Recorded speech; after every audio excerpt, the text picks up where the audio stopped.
Good morning, gentlemen. This is the Crisis to Courage Daily Prayer for Men. It is January the 20th, 2021. Welcome. If you are just joining us, we meet every single day at 8 o'clock a.m. Pacific Standard Time. And this is a prayer for you. You know how when someone does something where they make you a special dinner? Or yesterday we were at the police station and we were doing a presentation about our wonderful police officers in Spokane. And I felt very led to make quiche, homemade quiche, and we had homemade cookies, and there was like a tray of salami and different things. And I don't know why I felt led to do that. What I have seen, and maybe it's the same way where you are, a lot of times people don't feel special. In fact, they feel disrespected, disregarded, maybe even inhumane. And for the police that are in the nation, apparently that is the current temperature, where we've gone from being, at least in certain areas, loved to being despised. And it's a sad thing for the good police officers, or the ones that would be good if they had some trauma training, if they had some healing. But then also we have the men that are in uniform who do not know how to use their power, who bully with their power, or are weak and don't know how to use their power.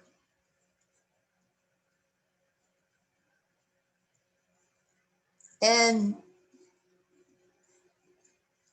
they were pretty surprised that I went through the efforts. But what was so interesting is they were so busy presenting the material on both sides that they barely even ate anything. But I realized, I said, but this was for you. This was prepared for you. This was thought through in my mind that, we could take and just, maybe take 10 minutes and eat, since the meeting was over 2.5 hours. But some of the men could not partake. And to me, that was interesting. When it was for them. Now, after the meeting, they ate a little bit, but it was colder,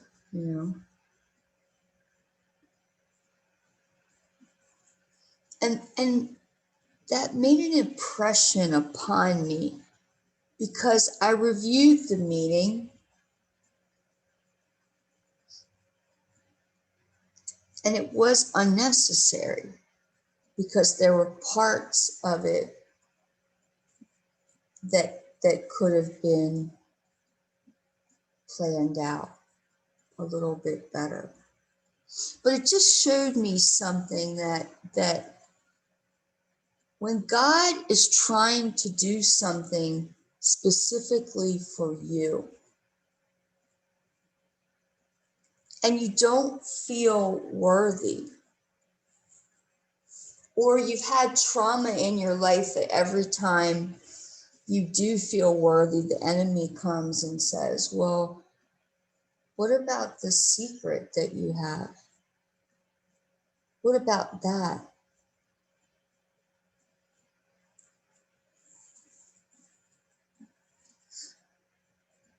You can't enjoy even what God gives you.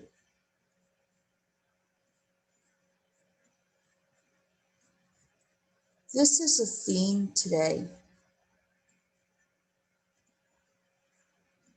that using your masculinity requires trusting God, looking to Him and asking Him daily, what do you have for me?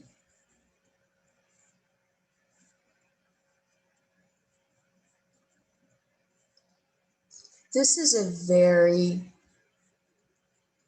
serious time in history where you listening to the word and the will of God is going to not only help you and your families not only survive but thrive, but your community.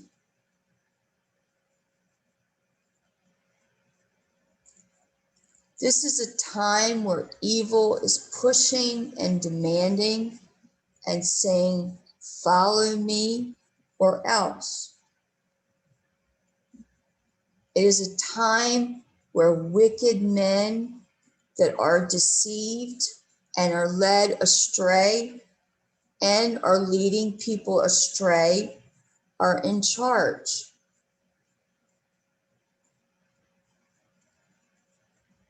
Similarly, this is a time where you could be the hero that God designed you to be. Like a Joshua, a Moses, an Esther, a Paul, a Peter. It's very important what I am saying. You are needed for such a time as this. So we are going to quickly look at our theme. And now we are in part 15.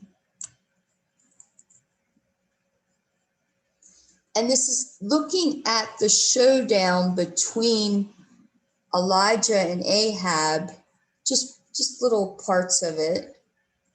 And we're going to start in Psalm 49. And we're going to read that. I just want to encourage you today. And we're going to be in 1 Kings. We're going to be in 25, and we're going to read all the way down to 27, 25 through 27. Let me put that. 25 through 27. Okay. All right, Psalm 49. Hear this, all peoples. Give ear, all inhabitants of the world, both low and high, rich and poor together. My mouth shall speak wisdom, and the meditation of my heart shall give understanding.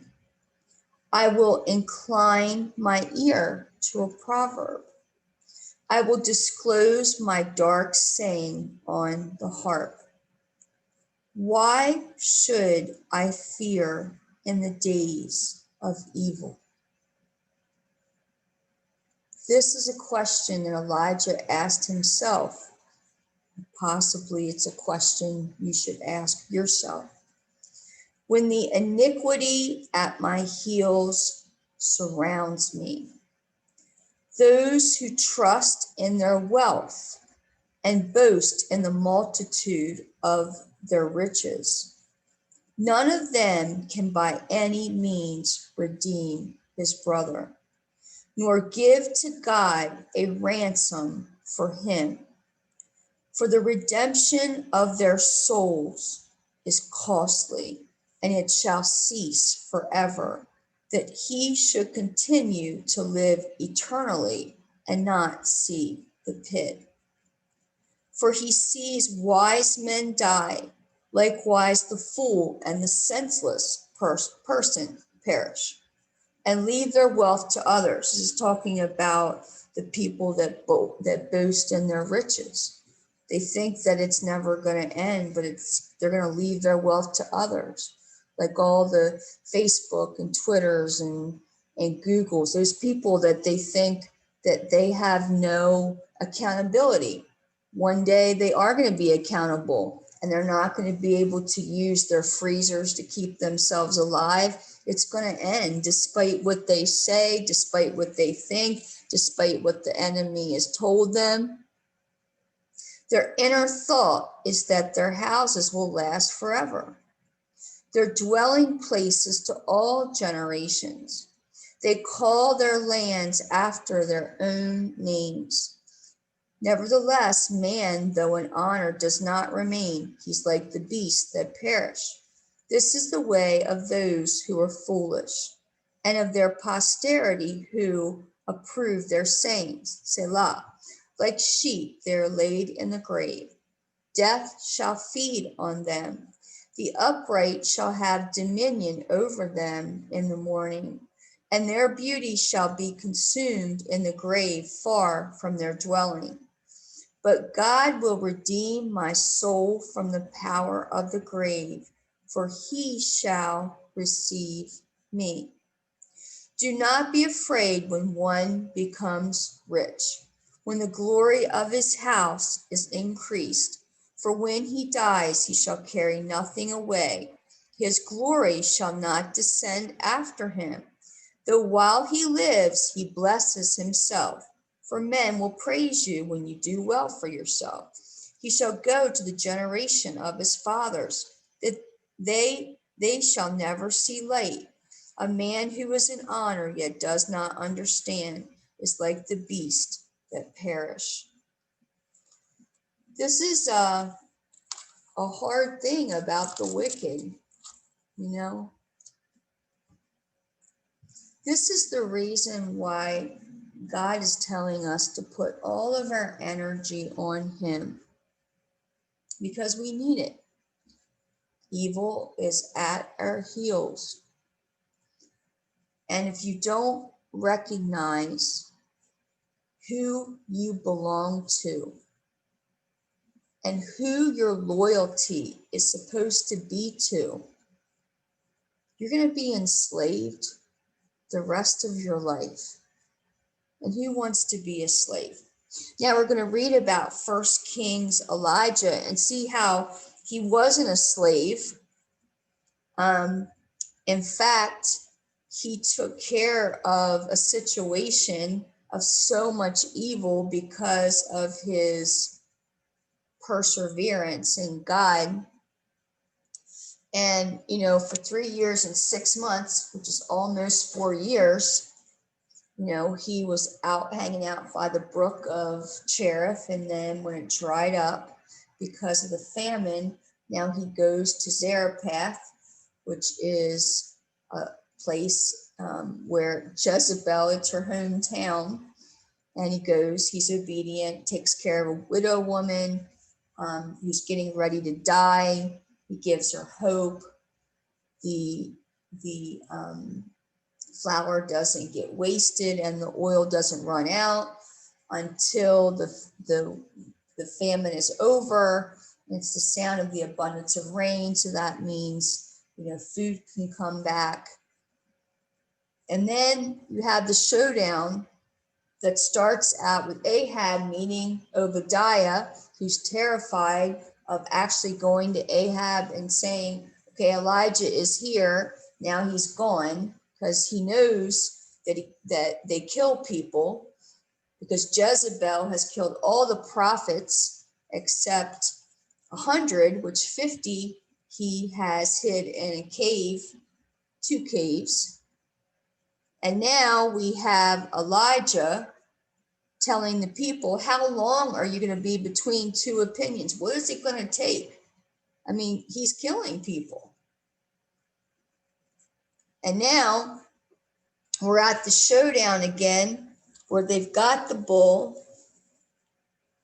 And now these demonic people, this whole government, 850 prophets of Baal, are crying out to their God. And I heard a teaching one time that in addition to them having so many people, why would Ahab agree to do this? To have this showdown where God would answer by fire. And it's because of the account of Job, where the fire burned up all of Job's sheep. That was not God. So our physical laws can even be changed, and things that end up killing us, like floods and tsunamis and all these other things, that come from the devil, because he's the God of this world. So that's the reason why Ahab was willing to do it. The demonic is very capable of bringing down fire, especially at 850 people crying out to him. The demonic loves to be worshiped. That's why all of Hollywood and the presidents, certain presidents, they like to make the 666 symbol. They're always doing that. Like if you take your finger, your middle finger and your thumb, you kind of push it together. I think it's the OK symbol too. They all make 666. So it's very important. And then we're going to read starting with 25.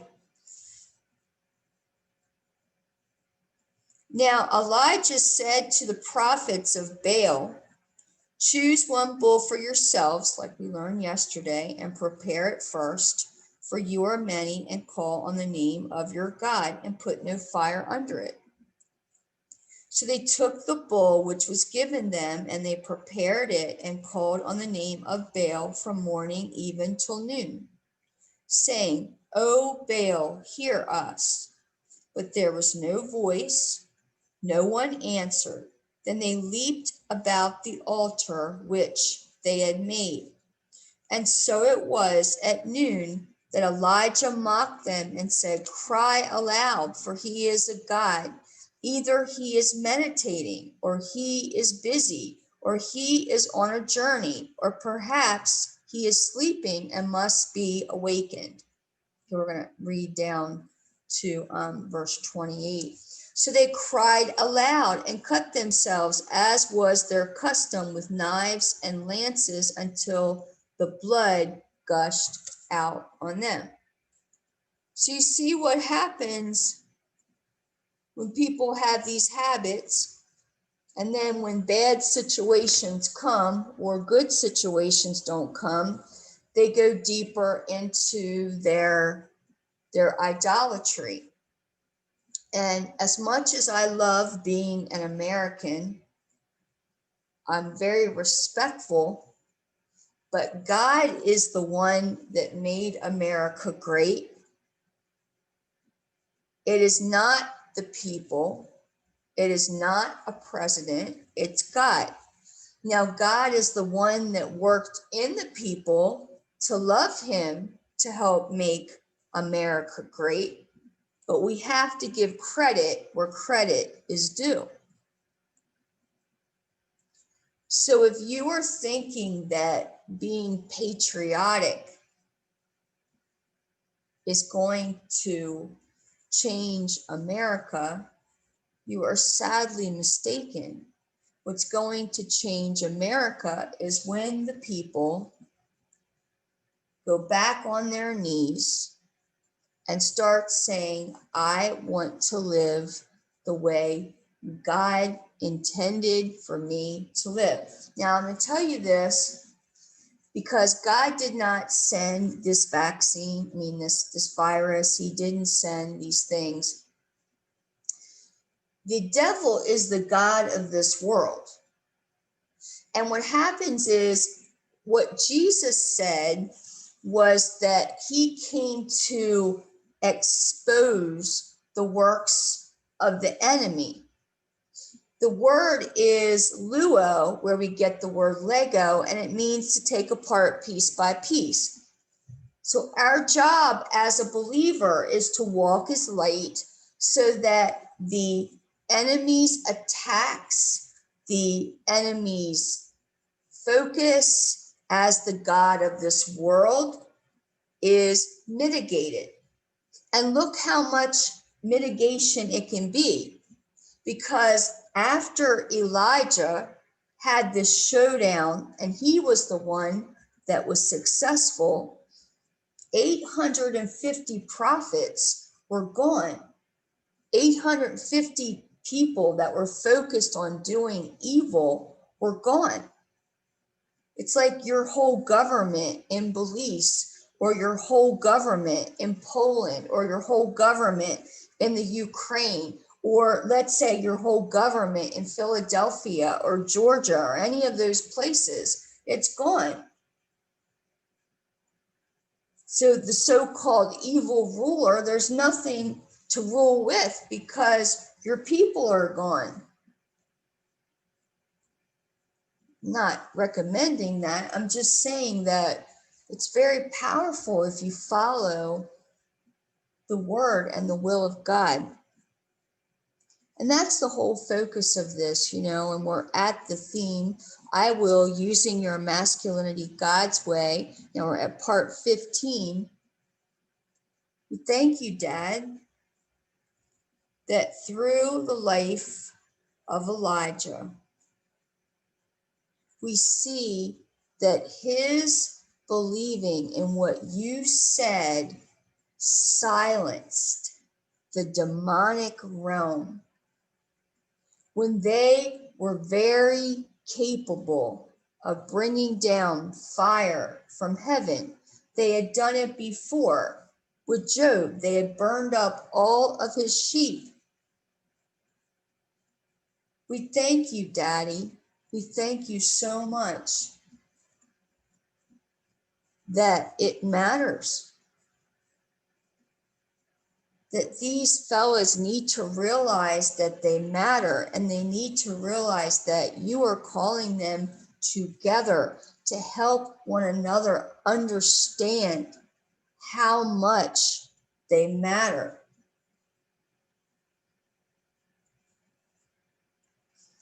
Thank you, Papa, that just like I made the food for the police yesterday, it was just for them. This is a meal just for them.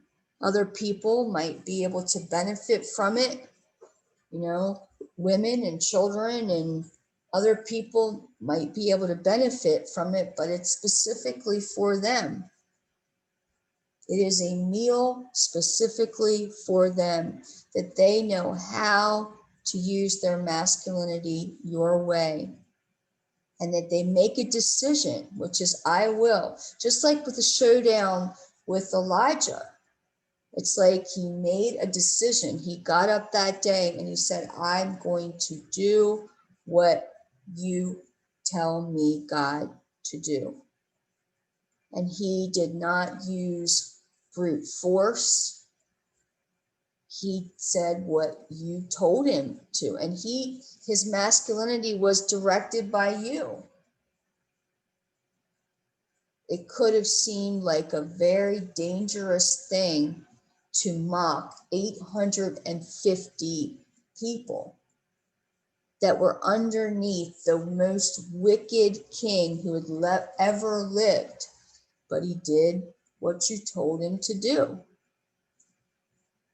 Papa, we thank you that they can do similarly and rise up and offer comfort to women and children and help their communities navigate an evil revolution with a good one for such a time as this. In Jesus' name.